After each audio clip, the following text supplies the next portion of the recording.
morning guys. Nandito ako ngayon sa kulungan ng baboy. Ito si Tisay. Ayan si Tisay. Malapit na tong mga anak ko. Bagsak na yung ano niya. Suso. Bagsak yung suso ni Tisay. Ano, magana. Pagka medyo mintis yan, mga anak na yan.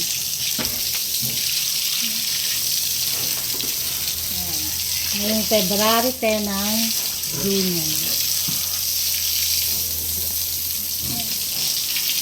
Yan, ganyan yung palatandaan. Malapit ng mga anak ng inahin. Bagsak na yung ito. Tapos, ito. Kanyang ano yung magana. Pagka umimpis yan, ayan, mga anak na yan. Una, namamaga muna. Ito yung ari. Si Bebang. 2 months ng buntis yan. March naman yung due date niya. March 20. 2 months na yan. Laki na rin yan niya. Buntis na rin to. 2 months.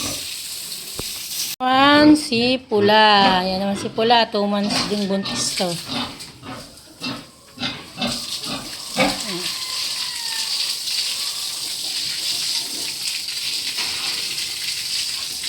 Ayan. March din ang due date niyan.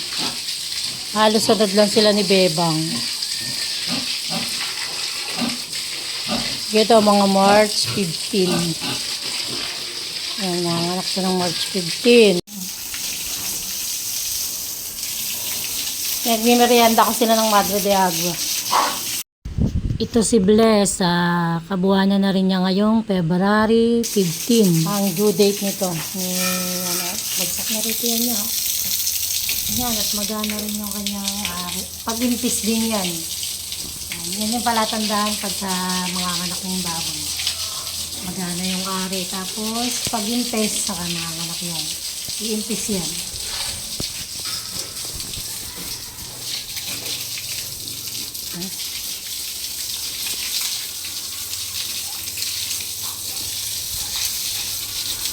Itong si Bless, basal itong mga anak ngayon.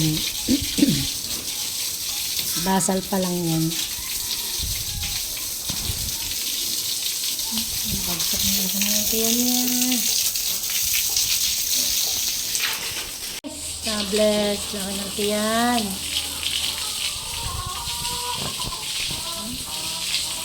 Bilig na tiyan niya, oh. Bagsak na. Mga utong niya rin, oh. Bali, 2 inahin yung mga anak ko ngayong February. Isa February 10, isa February 15. Tapos 2 sa March. Ayan, ito naman, 3 babayan. Magkakapatid yan, oh. Namimili lang ako ng isa dito para gawing inahin. Yung 2 pambenta. Titira ako dito ng gagawing inahin. Bali yung suso nito, yung isa 16, yung 2 14.